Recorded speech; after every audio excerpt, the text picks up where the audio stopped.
This is chapter 3 of my personal story, and I call it The Aftermath. "How are you doing this morning?" I asked as I entered the hospital room. "They are ready for me to check out of the hospital this morning after the on-duty pediatrician sees us," she responded as she methodically folded and packed her few things into her bag. "Did you talk with Dr. Pullman yesterday after I left?" "Yes, but I only learned a little more about what they are doing to stabilize Chad. Apparently they are trying to find a level of phenobarbital that will quell the seizures and yet allow him to wake up a little. He told me that finding a managing level of drugs was pretty much a trial and error process.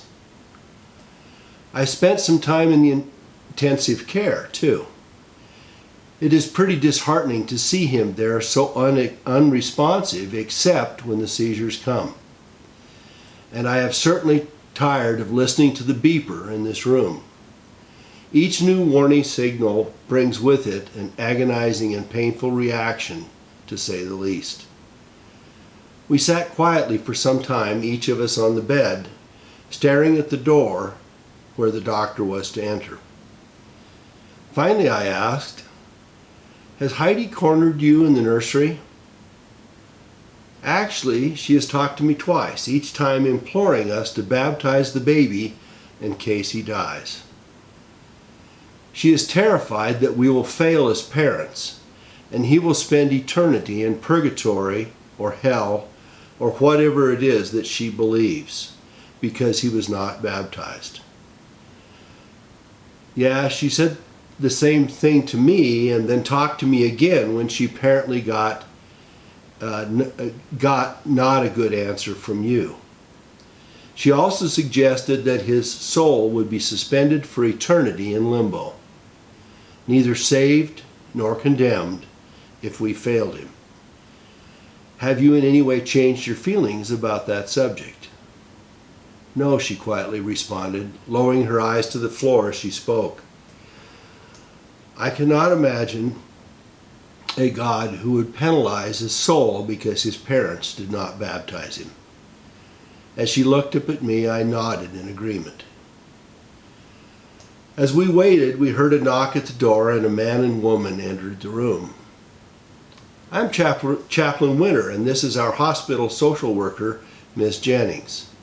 May we talk with you a bit?" "Of course," I responded, a little disappointed that it had not been the doctor. "We would like to talk to you about your baby and what you may be considering doing concerning him." "We are waiting for him to respond enough to be taken home," was our answer. "Have you considered other alternatives?" "What might those be?" "Oftentimes," Miss Jennings began, "parents place seriously challenged and at-risk newborns with Children's Hospital in Helena. It is an excellent facility with trained staff and doctors, and the children want for nothing.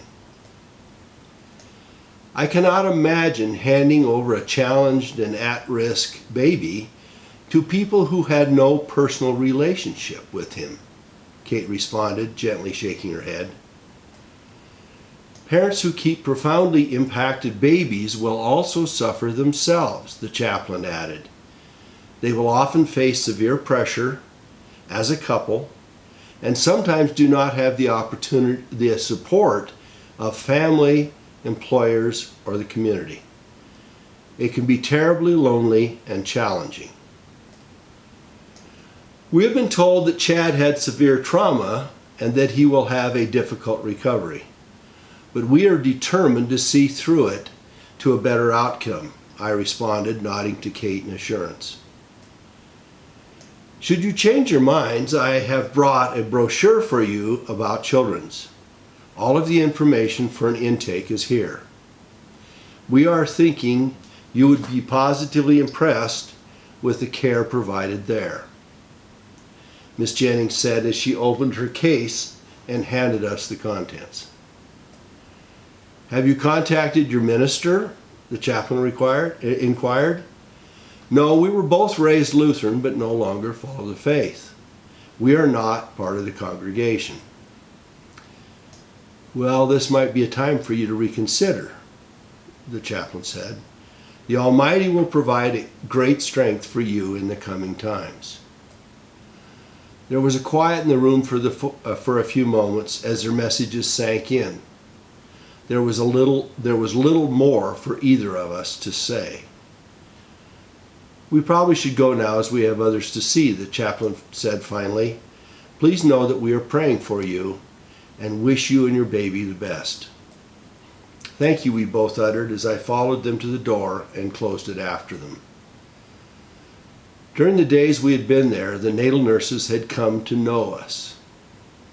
Some were tightly professional, protecting themselves emotionally from engaging in Chad's rolling disaster. Others gave us carefully measured snippets of empathy as they went about their duties. Heidi, who had taken us each aside, in her deep faith to help Chad, had added a dark and heavy cloud under which we both declined to stay. Kate began producing milk almost immediately after birth. Her mom quickly brought the supplies to express, refrigerate, and make available to the nursery. Kate was strongly discouraged from expressing her milk, both as a matter of substantial inconvenience with a child in intensive care and because the motherly emoting of oxytocin that swept across mothers who breastfeed would add to her pain if Chad did not survive. Through it all, she was stubbornly undeterred. About a half hour later, the weekend doctor arrived with his nurse in tow. I'm Dr. Harris, the on-duty pediatrician for the weekend, and this is my personal nurse, Angela. We have seen Chad and have reviewed his chart. What do you already know about his condition and treatment? Chad suffered hypoxia at birth. He is having ongoing seizures, and they are trying to stabilize him with phenobarb, Kate offered. All true, the doctor said. As you know, until he stops having seizures, he must be respirated or he will suffer massive and fatal oxygen deprivation. It may take days or even weeks to get the formula right, and then when he is stabilized, we can test his capacity to breathe on his own. Do you have questions for us? When first we knew of his condition, we had no idea how severely impacted he was. Dr. Pullman did not go into it, but made clear that we would probably do a lot of soul searching as this unfolds. Please share with us from your experience how much damage there is and what the outcome range may be, I inquired, trying not to pointedly corner the doc. At this stage, we have no idea what the total amount of damage, nor the extent to which he may recover. It will take months to get our first clues, assuming that we can get him stable, breathing, and taking in nourishment. It will be a long and trying process, I'm afraid. Dr. Harris had faced us squarely and looked us both in the eye. There was an earnest, down-to-earth and reassuring way about him. Shortly thereafter, they left to finish rounds. I appreciated his dark and honest assessment. For me, having a sense of the challenge has always been important. For Kate, like so many parents of handicapped kids, seeing very far into the future can be profoundly depressing.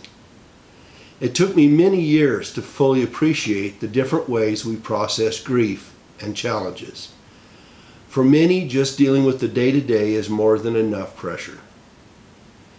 From all sides at the hospital, the social, the medical, and pastoral professions cautioned us not to attach to our child, to be prepared for his passing, and to let go of his survival. Their entreaties only made us more determined to forge ahead. If anything, Kate was more steadfast than I was.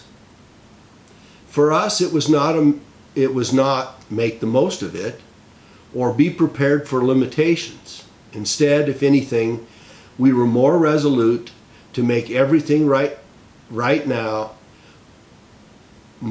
even more important than before Chad was born.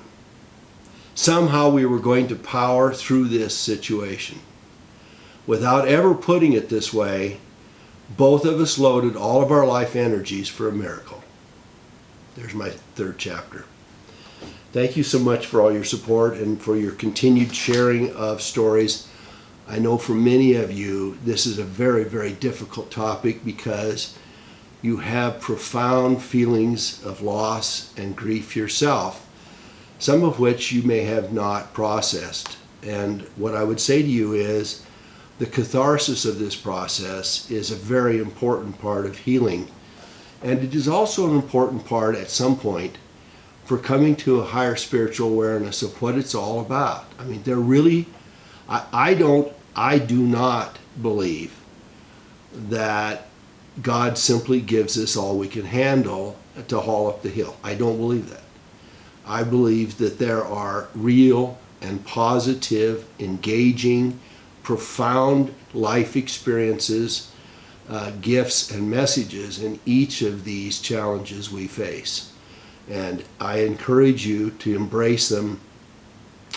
I will guarantee you that through the process of this, I will share with you in some fashion, as best I can, the profound awareness I came to of the gift of it all and of the